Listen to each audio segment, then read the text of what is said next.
All right, so in 61. 61 says a sub 1 is equal to 6. A sub k plus 1 is equal to a sub k plus 2. Okay, and I'll try and give a real quick explanation again. If I'm at a sub k, some arbitrary term in the sequence, what's the next term? The next term is going to be one more than this.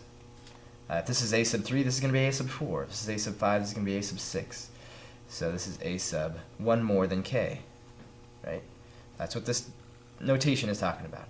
Here is the previous term of this term. I'm going to do something to it to get this term. Okay, so here's a sub 1. What's the next term? A sub 1 plus 1, a sub 2. So a sub 1 plus 1 is going to be a sub 1 plus 2. So I'm going to take this guy, I'm going to add 2. So 6 plus 2, that's 8. A sub 3. I'm going to take this guy, I'm going to add 2. The previous term and add 2. 10. 12. And the fifth term is 14. Now let's try and write a rule.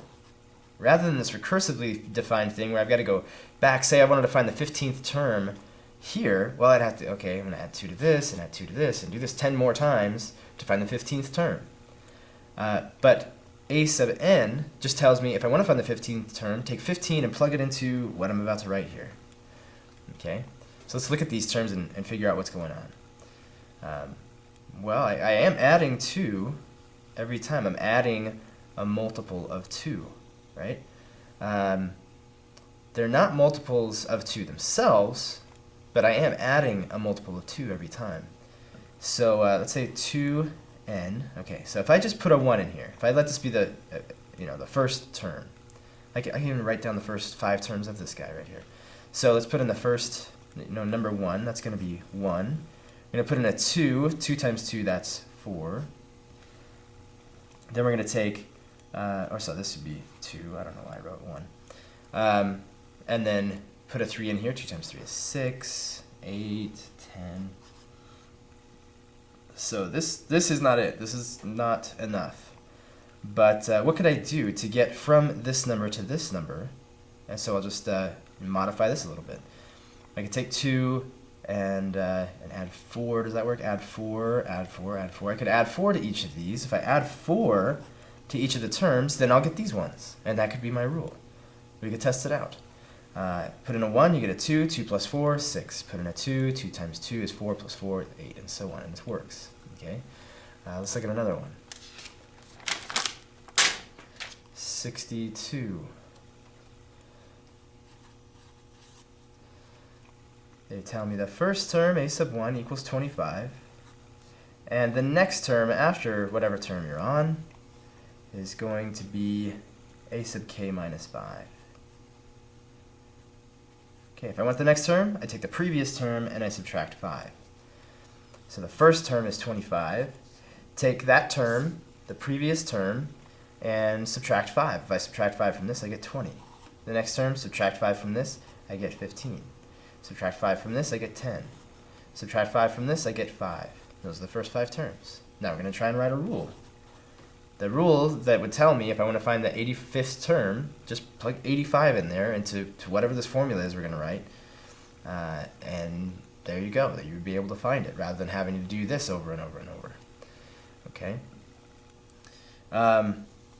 So it looks like we're subtracting a multiple of 5 every time, right? I'm subtracting a multiple of 5. 5 times n, maybe.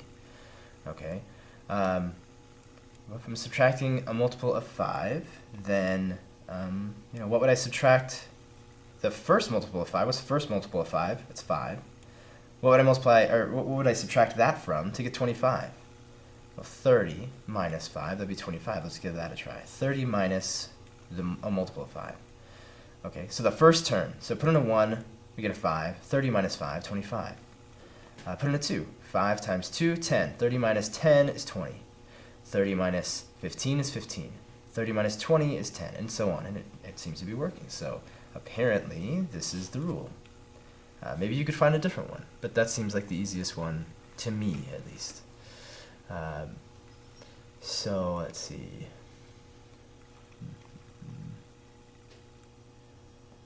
Okay, so now we have a kind of a new idea. I think you guys should have seen this already in your lives. It's called factorial. And let's see, 65 just wants us to write the first 5 terms. This is really an exercise in understanding factorial, what that means. Okay, so what does factorial mean? So let's throw a definition over here real quick. Factorial. N factorial, whatever number it is, and this is not read N exclamation mark, it's read N factorial. N factorial would mean just take N and multiply it by one number less than N. So that would be N minus 1. That'd be one number less than N. Multiply that by 2 numbers less than N. Right? We're just counting down from N all the way to times 3, times 2, times 1. All the way down, we're multiplying by every number less than N, all the way down. So we do a countdown, N minus 1, N minus 2, N minus 3, so 10, 9, 8, 7, 6, 5, 4, 3, 2, 1. We go all the way to 1, we multiply all those numbers together. That's N factorial.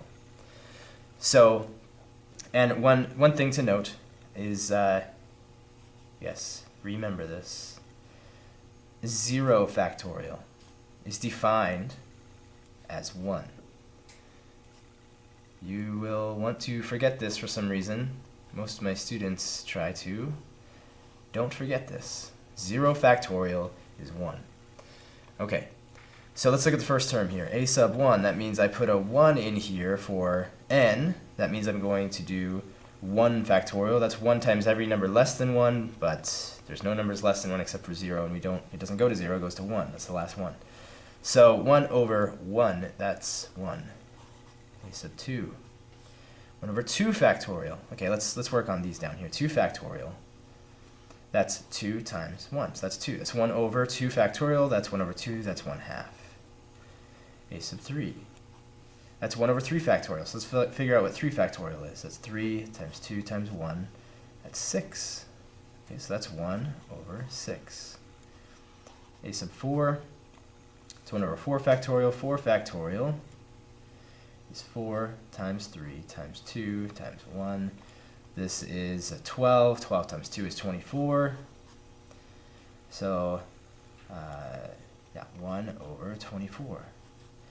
A sub 5, put a 5 factorial in the denominator. That's 5 times 4 times 3 times 2 times 1. Okay, that's, let's see, 24 times 5. That's going to be 120. So that's 1 over 120. Okay, so that's kind of an intro to factorial. If you weren't aware of it before, now you are. And now let's do some more with factorials. All right. So 70.